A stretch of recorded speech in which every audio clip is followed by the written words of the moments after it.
Salom, sizlar bilan Madina Mavlonova, Adobe Illustrator kursi bo'yicha mentoringiz va bugun sizlar bilan 4-darsga keldik. Ekranimizga e'tibor bersak, o'tgan darsda sizlar bilan mana shu patternni chizgandik. Bugungi darsimizda esa mana shu patternni saqlash fayl formatlarini ko'rib chiqamiz. Demak, ekranimizga e'tibor bersak, bu yerda o'tgan darsda chizgan patternimiz turibdi va bugungi darsda biz mana shu faylni saqlash fayl formatlarini ko'rib chiqamiz. Demak, bizda rasterli va vektorli grafika mavjud va bularning farqini rasmni yaqinlashtirgan holatda bilib olishimiz mumkin. Rasterli grafika bizda piksellardan iborat va rasmimizni qancha yaqinlashtirsak, mayda piksellarni ko'ramiz. Ya'ni mana shu mayda piksellardan iborat bo'lgan tasvirimiz mana shunaqa holatda bizga ko'zimizga ko'rinadi. Vektorli grafika esa matematik formulalardan iborat va buni biz qancha rasmni yaqinlashtirsak ham rangi tiniq holatda turadi va rasmni katta-kichik qilganda ham uning sifatiga hech qanaqangi ta'sir o'tkazmaydi.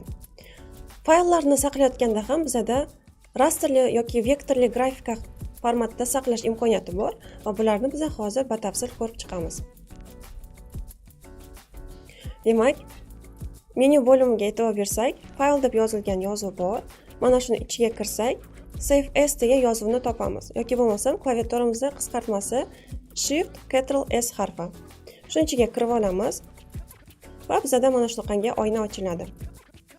Bu yerda birinchi bo'lib faylga qanaqa nom berishimiz mumkinligi chiqib keladi va biz o'tgan safar faylimizni ochayotganda dars 1 deb nom berganimiz uchun xuddi shunaqasiga qoldirsak bo'ladi. Yoki agar xohlasangiz buni boshqacha nom orqali ham saqlashingiz mumkin. Buni pastida esa faylimizni qayerda saqlashimiz kerakligi haqida oyna chiqadi va buni ichiga kirib biz xohlagan joyini tanlashimiz mumkin. Hozir esa men рабочий stolni tanladim. Agar pastki qismiga e'tibor bersak, bu yerda format turini tanlashimiz mumkin va buni ichida bir necha xil format turlari mavjud. Va bu yerdagi barcha format turlari aynan vektorli grafikaga asoslangan. Ya'ni biz bu yerda xohlagan formatni tanlasak, keyinchalik mana shu faylni ichiga kirib ishimizni davom ettirishimiz mumkin. Chunki hammasi vektor holatda saqlangan bo'ladi va bu fayllarni biz o'zgartirish kiritib ishlatishimiz mumkin bo'ladi. Demak, birinchisi bizda Adobe Illustrator deb yozilgan va yonida qavs ichida AI deb yozilgan. Bu o'sha faylning formati hisoblanadi. Uni tagida esa Illustrator EPS bor va bu yerdagi barcha eng oxirgi qismigacha hammasi vektorli grafikaga asoslangan formatlar hisoblanadi. Biz hozir sizlar bilan Adobe Illustrator formatda saqlaymiz buni. Formatimizni tanlab olganimizdan keyin Сохранить tugmasini bosamiz. Avvalroq bu faylni aynan shu nom bilan saqlaganim uchun menda Заменить tugmasi chiqib keldi va shu yerda biz Заменitni bosib qo'yamiz. Demak, bizda yana qo'shimcha oyna ochiladi va bu yerdan biz Adobe Illustratorning versiyasini tanlab olishimiz mumkin. Hozir bizda 2020-yil turibdi. Xohlasangiz uni ancha eskiroq versiyasiga o'tkazib saqlashingiz ham mumkin. Boshqa tagidagi funksiyalarga tegmaymiz, chunki hammasi bizga qulay tarzda sozlangan holatda turibdi. OK tugmasini bosamiz va bizning faylimiz Adobe Illustrator formatida saqlandi. Agar biz faylimizni rasterli grafikada saqlashni xohlasak, unda fayl bo'limiga o'tib, Export yozuvini topamiz va mana shuni ichida yana kichkina oyna ochiladi. Export as tugmasini bosib olamiz. Va bu yerdan yana xuddi shunaqangi saqlashga oid oyna ochiladi. Faylimiz nomini dars 1 deb qoldiramiz. Saqlaydigan joyini ham рабочий stolda turadi. Va bu yerda formatga e'tibor bersak, bizda bir nechta boshqa formatlar chiqib keladi.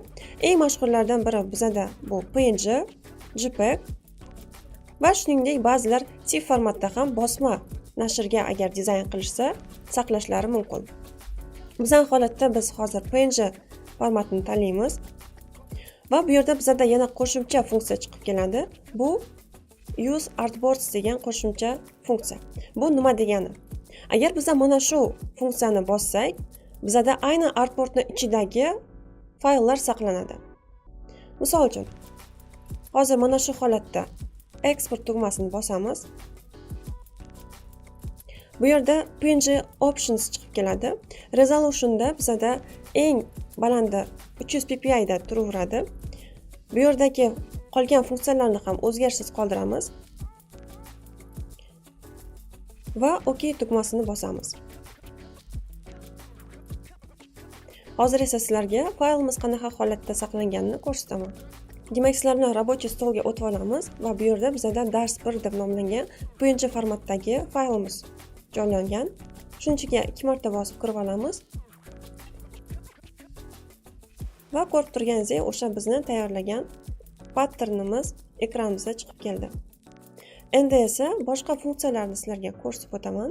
Illyustratorimizga qaytadan o'tib olamiz. Agarda biz misol uchun artboarddan tashqarida nimadir chizadigan bo'lsak va fayl ichiga kirib eksport qilsak, bu yerda hozir dars 1 ni yonidan faylni boshqacharoq saqlashimiz kerak bo'ladi va use artboards emas, umumiy mana shu illyustratorning ichidagi barcha chizilgan obyektlarni saqlashimiz mumkin bo'ladi. Export tugmasini bosaman. Endi ekranlarimizga e'tibor bersak, bizda butun mana shu Adobe Illustratorning oynasida chizilgan barcha obyektlarni saqlab beradi. Ya'ni biz artboardning ichidagi alohida dizaynlarni emas, balki butun Illustratorning ichidagi barcha chizilgan obyektlarni saqlab olishimiz mumkin. Qaytadan Illustratorga o'tib olamiz. Shuningdek, biz yana qo'shimcha misol uchun artboard chizadigan bo'lsak, mana shuni o'zidan kopiya qilib olaman va buni yarmini o'chirib tashlayman. Qaytadan eksportga kirib olamiz. Bu yerdan use artboards ni tanlayman va shuningdek biz artboardlarni raqamlarini ham tanlashimiz mumkin. Bizda hozir Illustratorda 3 ta artboard chizilgan. Biz xohlasak aynan qaysidir birini tanlashimiz mumkin bo'ladi. Misol uchun eng oxirgi 3-artboardni tanlab olamiz. Va bu yerda fayl nomini yana boshqacha nomlashimiz kerak bo'ladi. Export tugmasini bosamiz. Va bu yerda yana qo'shimcha funksiyani sizlarga aytib o'taman. Misol uchun biz e'tibor bersalaringiz, mana bu yerda o'chirib tashlaganimizdan keyin oq maydon, ya'ni bo'sh maydon qolib ketdi.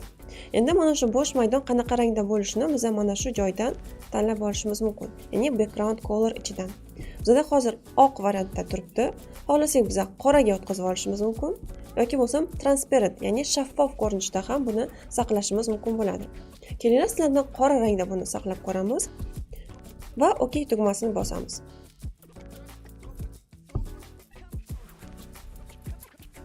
Рабочий stolga o'tib olamiz.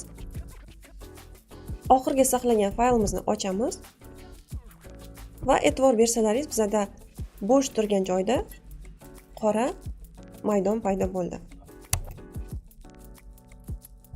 Va eng oxirida sizlar bilan JPEG formatida saqlashni ham ko'rib chiqamiz.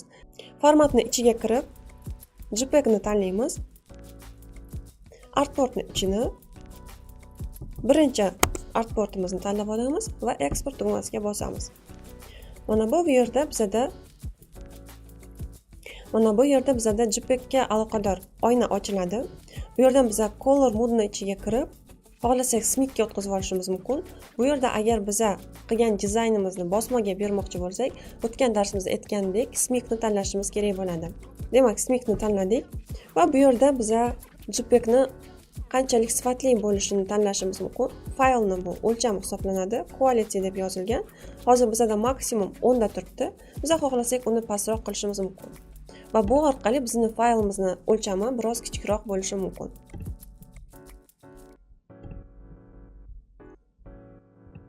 Qolgan funksiyalarga tegmasak ham bo'ladi va OK tugmasini bosib faylimizni saqlab olamiz. Mana sizlar bilan bugungi darsimizda fayllarni formatini va faylimizni qanaqa saqlashni ko'rib chiqdik. Keyingi darsda esa biz yanada murakkabroq dizaynlarni yaratishni ko'rib chiqamiz.